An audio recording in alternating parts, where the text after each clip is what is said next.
भोजपुरी सिने जगत के jubilee star Dinesh Lal Yadav, popular actress Amrapali Dubey और हाइट के अंजना सिंह अभिनीत सीपीआई मूवीज के बैनर से बनी भोजपुरी फिल्म मोकामा 0 किलोमीटर को बिहार झारखंड के सिनेमाघरों में बम्पर ओपनिंग मिली है। छपरा, गोपालगंज, सिवान सहित कई जगहों पर प्ले शो में हाउसफुल का बोर्ड टंग जाने से कई दर्शकों को मोकामा 0 किलोमीटर के प्ले शो का टिकट नहीं मिल पाया, जिसकी वजह से उन्हें दूसरे शो के लिए इंतजार करना पड़ रहा है।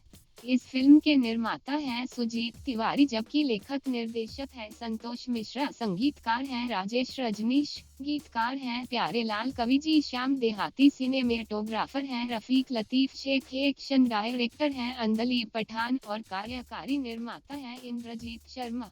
फिल्म में आम्रपाली दुबे, अंजना सिंह और कोमल ठक्कर भी मुख्य किरदार में हैं।